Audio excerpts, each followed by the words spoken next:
Би одоо 33 4 жилийн өмнөх юмыг ярих гэж байна.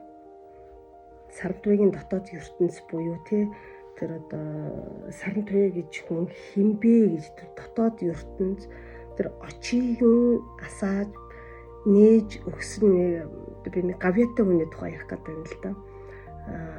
Манай одоо 3 4 дугаар ангид би чи хөдөө сургууль сурдаг байсан шүү дээ.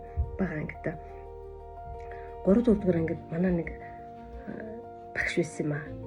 Бага ангид ч одоо нөгөө бүхэл хичээлээ нөгөө ангийн багш нараа явуулдаг шүү дээ. Тэгээд би одоо нэрийн буруу санааг бол Цэрэн найдмууд гэж санагдчихэв.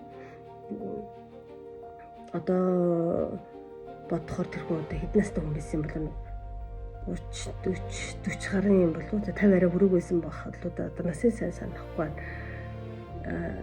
Тийм багш байсан гэсэн.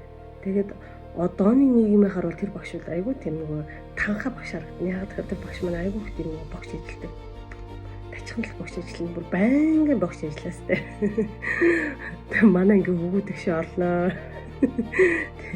Тэгээд тэр багш маань зургийг би одоо нөгөө зургийг хичээл багш маань ордог. Тэгээ орохоор туртай маа зураг гэл тэгэл өөрөө суучдаг. Тэгээ ширээн дээр суугаад биднийг харуулдаг. Тэгээ бид нэр тэгвэл бас жоохон яваал зурхан зураал ингээл сууж идэг. Тэгээ миний хувьд бол зургийн хичээл гэдэг бол ерөөсөө бүр одоо дивачинд байгаа юм шиг л тийм мэдрэмж авдаг байсан. Тэгээ бүр 7 нотчд нэг л удаа ордог байсан багтаа зургийн хичээл.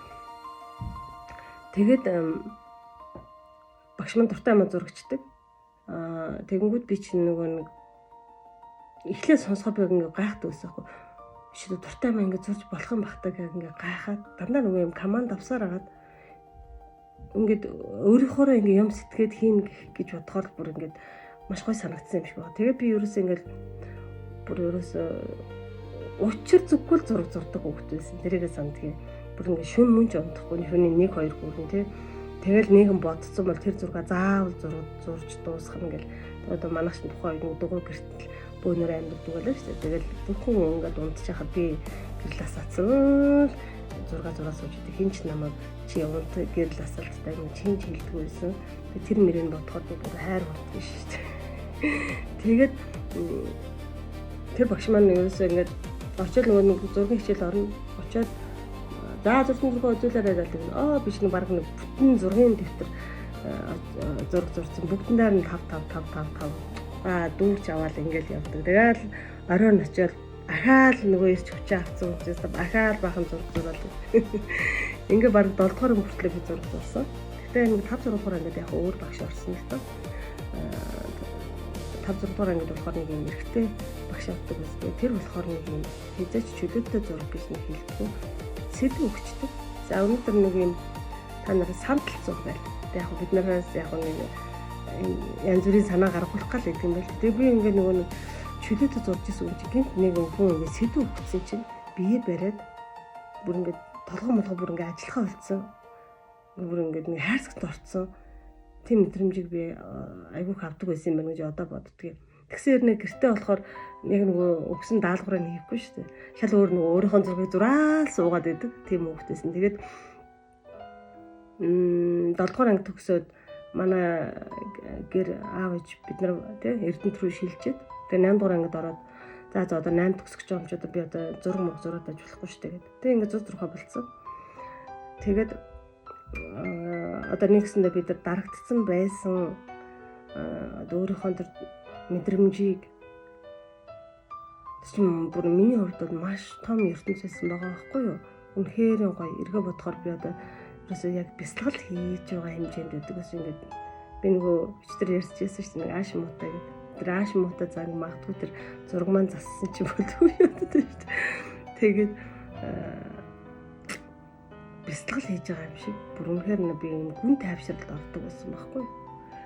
Тэгээд 8 төгслөө, 10 төгслөө, оюутан боллоо. Тэгээд тэр болгонд яг ингээл дотоод талд минь нэг юм нөгөө мөрөдөл яваад л байдаг гэсэн.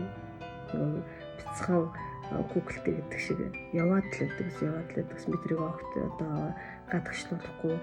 За одоо би энийг зурнж гэж юу аах вэ?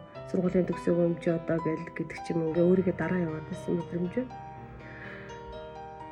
Тэгээ би энэ хавар одоо энэ сургалтаа аваа байж байхдаа гинт би өөрийгөө ингээд тэр дотор байгаа одоо тэр бяцхан сарааг сэрээсэн юм нь юу вэ гэхлээр би одоо энэ дижитал бүтээгдэхүүнийг ингээд онлайн орчинд бүтээгдэхүүн үйлдвэрлэлээр гаргана гэж бодсон чинь ингээд бүр би хичээл үзэн явж байхдаа миний бүр ингээд гижиг хүрээд бүр ингээд догтлоод баярлаад буян ямар гоё юм бэ бүр би чадсан штэ энийг гэдэг юм мэдрэмжийг би аваад байсан байхгүй юу.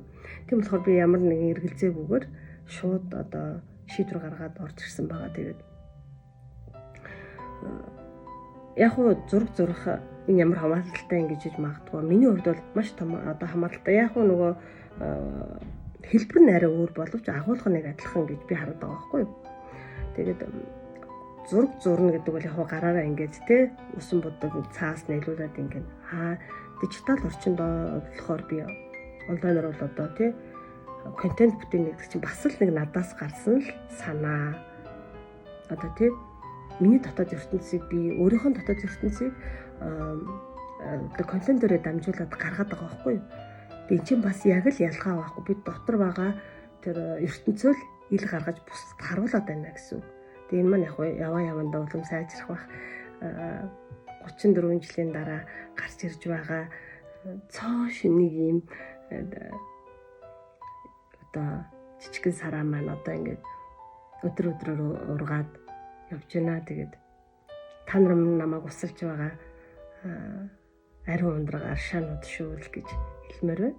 Тэгээд хүүхдүүдээ одоо нэг чөлөөтэй сэтгэх боломжийг нь орон зайг нь гаргаж өгч байгаарай л гэж